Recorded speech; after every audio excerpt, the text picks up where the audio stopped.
This episode brought to you by Stamps.com. Why go to the store to get stamps when you can have them printed right at home for your convenience? Also brought to you by Robinhood. Get the most for your retirement. Hey folks, we're starting YouTube memberships. If you want access to emojis, polls, behind-the-scenes videos, and other perks, check out and see if you want to become a member. More perks coming soon.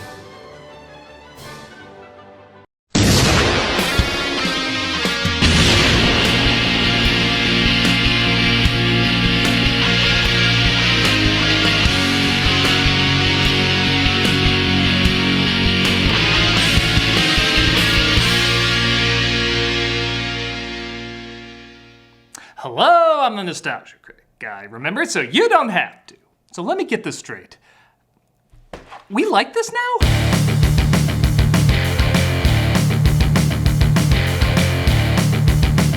Released in 2002, Kung Pow is the brainchild of Steve Oedekerk, who I have to admit I have a strange introduction with. As a teen, I watched a strange movie called High Strung where he just rants for an hour and a half and then Jim Carrey as the Grim Reaper kills him because he's sick of his ranting. It was very odd and I'm not sure if it qualifies as a good movie, but this guy's always stayed with me since then. I'm not gonna lie, whenever his name pops up, whether it's in something I like or something I don't like, I always gotta perk up because whatever impression he makes, he does stay with you. I guess the same can be said for others as he's written and even starred in many things that have gotten a decent following. Some very popular, some very niche, and then some like Kung Pow, which is in a category all its own. For years, this movie was seen by many as the lamest of the lame. Like, you know how She-Hulk twerking or MODOK smiling is like the image of bad MCU material? Well, for the longest time, this dude fighting this cow was the image of bad satire material. It had everything everyone hated about parody movies at the time. Bad CGI, a goofy animal, satirizing the Matrix. So like a lot of folks, I stayed away from it. Hell, as far as I can tell, it doesn't even have a Blu-ray release.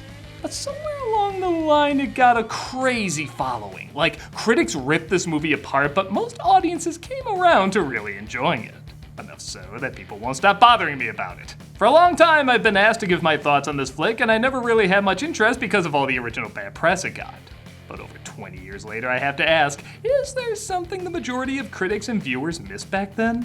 Well, I'm finally gonna sit down and see for myself.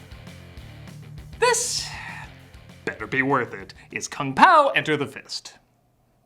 The film opens by admitting a lot of the footage was taken from another flick. Well, as long as I live in a world where Space Mutinies footage is all theirs, I have no complaints. 或许明早我应该带他去修道院。我们不能让别人知道。 Whoa, 1976 has some clear film quality. No, obviously, this is some of the new footage as a family is being attacked by those vibrators the Men in Black use, as well as an evil martial artist. 有什么事？ Boy, for a kung fu movie, the fights are pretty rushed. The parents are killed, and it looks like the baby is up next. Master Payne, what do we do? Open the mouth. Alright, so I'm playing the evil dog from Up card. The dialogue doesn't have to be funny as long as the voice makes me laugh, and I know it's childish, but that voice makes me laugh. Alright, if he's dancing in a suit later, I'm declaring this film a wash. The baby puppet is pretty funny to watch, almost making me overlook this. You know that joke is coming yet, it's still disappointing. And they try burning down the house with the baby inside because he's too powerful. It of course doesn't work as the baby escapes, and in effect so bad they literally play it twice, I think to show off how bad it is. And a lady discovers him on the side of the road. So cute. Bye-bye. Shit. Am I actually gonna like this movie? I know it's just the pre-credit sequence, but I don't know, I got some good laughs out of that. The child had become a man. Cut to years later as the baby has grown up into the Chosen One, played by Steve Oedekerk, traveling from town to town taking out baddies.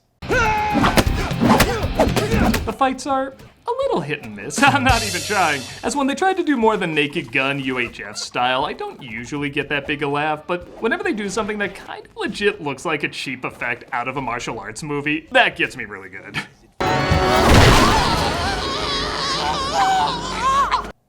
But those other jokes can work sometimes too. Also shit, who would have thought the guy who created Jimmy Neutron would be kind of ripped?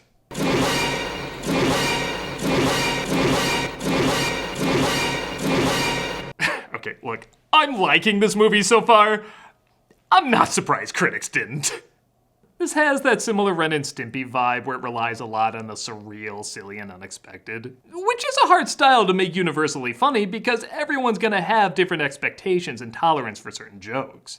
With that said, I'm kinda having a ball with this.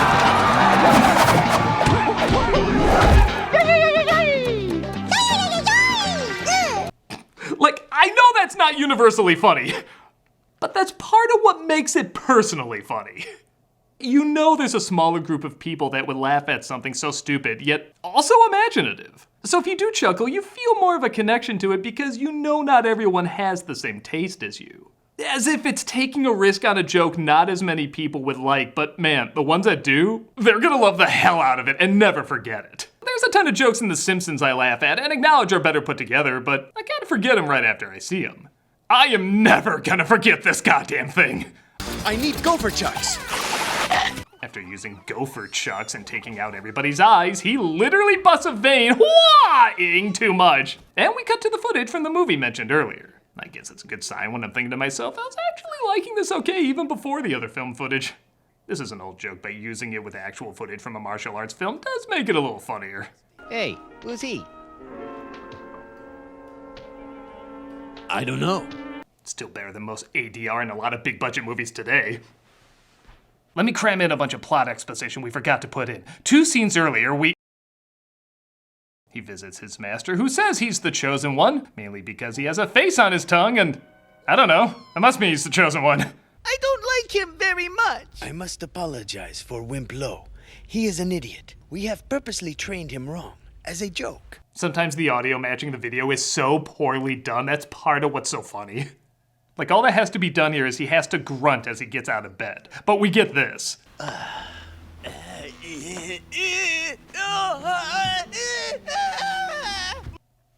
Okay, I'll ask it. Does this get bad at some point? Well, they're not all winners. His student Ling is assigned to assist him on his mission to defeat Master Pain, and she randomly flashes him. Hilarious. Also, he talks about one of the students receiving the Fist of Fury. You will now receive the Fist of Fury. Prepare the long rubber glove. You can't just throw out a joke like that. You need training from a true master to figure out how that joke works. A student named Wimp Lo is jealous of the Chosen One being the Chosen One and hates that Ling might be attracted to him. The chosen one is here to help us. I like him. I'm a man too, you know. I go pee-pee standing up. My voice hints strongly that I do too. I like too, whether it's intentional or not, that the film not only embraces bad 70s effects, but it also embraces bad early 2000s effects. Knock, knock, who's there? Your butt that's about to be kicked. He looks like a Jib Jab video. Though minus 2 points for having shadow on that text. Everybody knows it should be white and blurry like Madonna. Master Pain? The Chosen One disguises himself, that is to say, this is the disguise for the white guy in the movie, and approaches Master Pain. And I gotta say, nothing makes me want to see the original film this is taking footage from more than this scene. They call it the Ken doll discipline.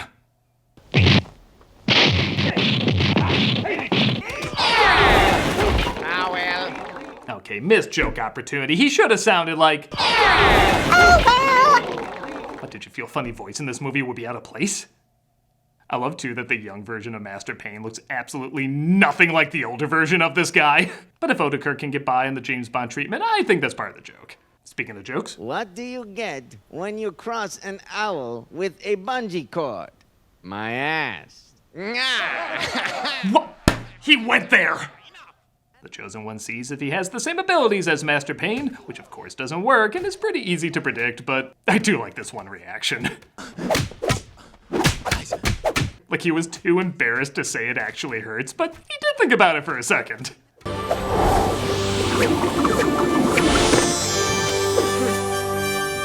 You look like you have the line, "Too bad you will die," coming up. I am woe. Or maybe something else is coming up. Congrats to the one guy whose very specific fantasy has finally come true. Thank you. To defeat Master Pain... Refer to me by the name Betty. Oh, sorry, Betty. What am I watching? Woe says he still has a lot to learn. In the meadow, you will find Betty's great protector, Moon Mew. Avoid the meadow. It's also where Disney partakes in practice, Mufasa. Okay, let me know if this is the best sponsorship of all time. Taco Bell, product placement with Taco Bell. Incharito, macho burrito. Or is this? Did you know that even if you have a 401k for retirement, you can still have an IRA? Robinhood has the only IRA that gives you a 3% boost on every dollar you contribute when you subscribe to Robinhood Gold. But get this, now through April 30th, Robinhood is even boosting every single dollar you transfer in from their retirement accounts with a 3% match. That's right, no cap on the 3% match. Robinhood Gold gets the most out of your retirement thanks to their IRA with a 3% match. This offer is good through April 30th. Get started at robinhood.com/boost. Subscription fees apply, and now some legal info. Claim as of Q1 2024 validated by Radius Global Market Research. Investing involves risk including loss. Limitations apply to IRAs and 401ks. 3% match requires Robinhood Gold for 1 year from the date of the first 3% match. Must keep Robinhood IRA for 5 years. The 3% matching on transfers is subject to specific terms and conditions. Robinhood IRA available to U.S. customers in good standing. Robinhood Financial LLC member SIPC is a registered broker-dealer. Bet you all knew that song. How about this one, Stamps? I love the Stamps song. It goes something like this. After the hype of the new year, we all start to settle into our routines. But for businesses who do a lot of mailing and shipping, you've got to keep moving. Stamps.com streamlines all your mailing and shipping to turbocharge your operational efficiencies. And the Stamps.com app is like a post office in your pocket, so you can stay on top of things even if you're always on the go. I especially love that last part. It's such a good lyric. Reminds me of songs. Postage rates just increased again. Luckily, Stamps.com has the best discounts in the industry, with rates you can't find anywhere else, like up to 89% off USPS and UPS. Plus, Stamps.com automatically tells you your cheapest and fastest shipping options, so you don't have to navigate all the different carriers. It's the post office elevated. That part always gets me teary-eyed. Or maybe I'm just thinking about the dentist. I love him. Keep your mailing and shipping moving at the speed of your business with Stamps.com. Sign up at Stamps.com/nostalgia for a special offer that includes a 4-week free trial, plus free postage, and a free digital scale. No long-term commitments or contracts. Just go to Stamps.com/nostalgia. Ladies and gentlemen, cabbage. Hey folks, I'll be playing Final Fantasy VII every Friday on Twitch. I've never played a Final Fantasy game before, so I'm excited to see what they're like. Hope to see you there. The Taco Bell one was better. Betty approaches the Chosen One's master while playing MC Hammer. Even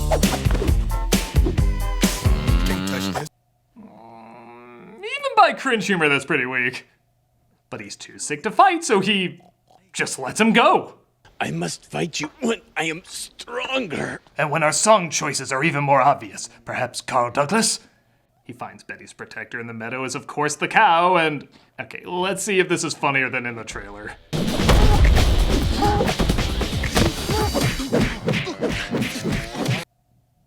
It's still pretty stupid. There is an idea in here, like maybe he's looking for a bit of time for the person in the meadow and it turns out to be the cow. But just launching right into it doesn't give it much build-up, and the joke goes on way too long.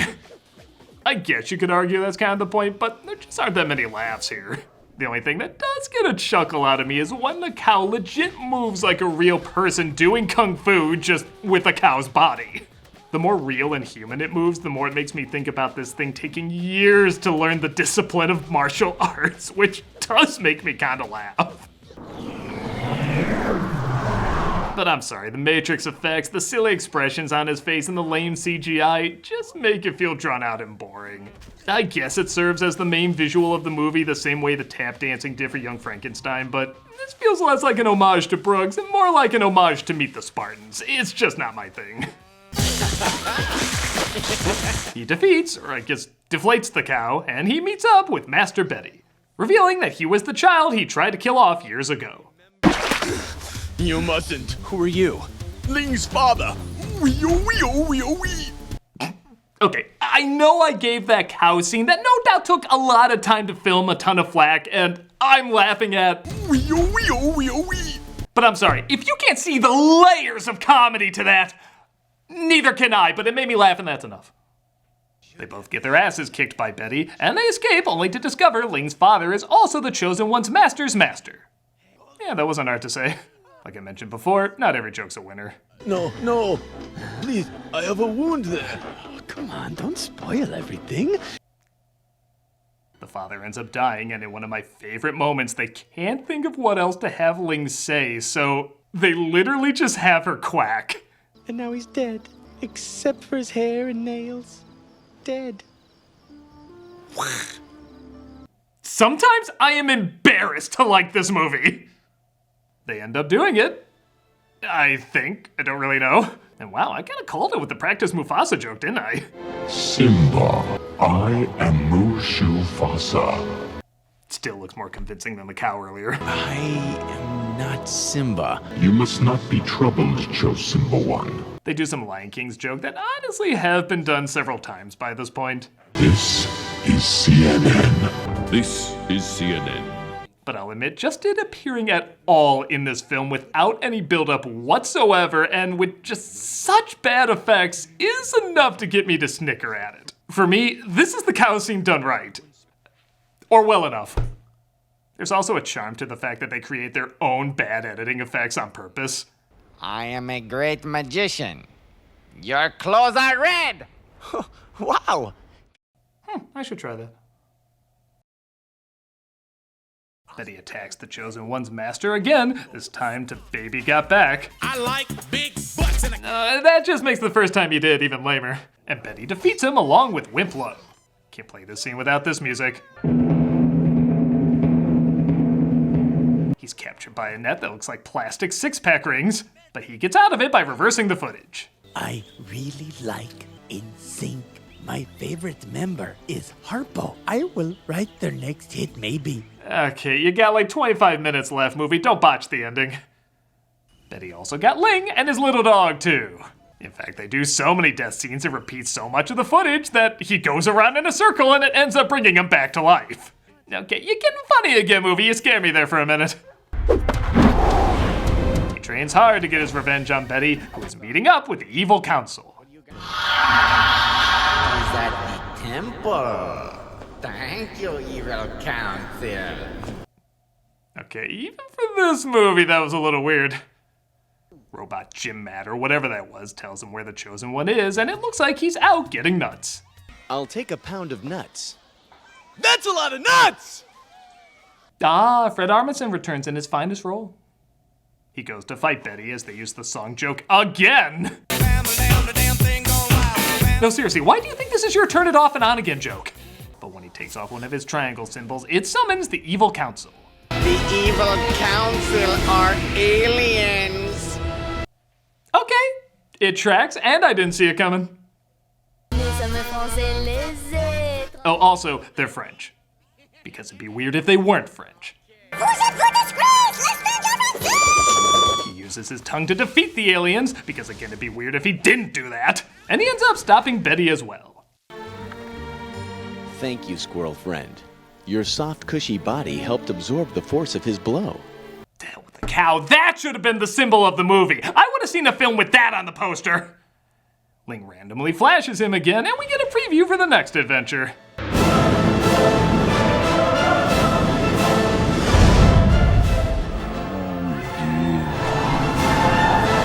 And that was Kung Pow, and I don't know if I hit my head coming in this morning, but I thought this was pretty damn funny.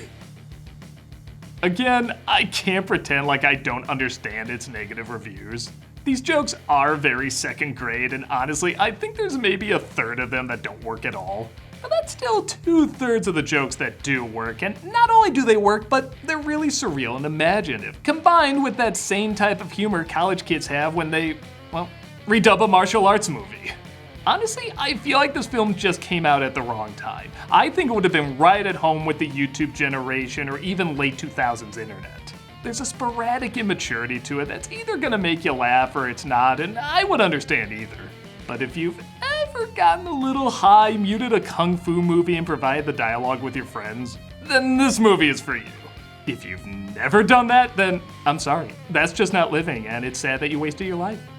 Thank God the rest of us, though, have this ridiculous and very funny, wonderful waste of time. I'm a Nostalgia Critic, guy, remember, so you don't have to. That's a lot of nuts! This month for Cameos for Charity, we're doing the Center for Victims of Torture. I've done this charity a couple times, and there's a reason. I literally cannot think of anything worse. We've used the word torture as a way to emphasize things we don't like to go through, but these are people that have literally gone through the worst things you can imagine. This center heals victims of torture through personal care worldwide, strengthens partners who heal torture survivors, and advocate for the protection and care of torture survivors. Heavy stuff, I know, but you can help out. If you want a cameo of me saying happy birthday or good luck or whatever, click on the link below and be giving to a good cause. If you're like, nah, you suck, consider checking out this charity anyway. They're wonderful people doing wonderful work, and you can play a big part in helping with the healing.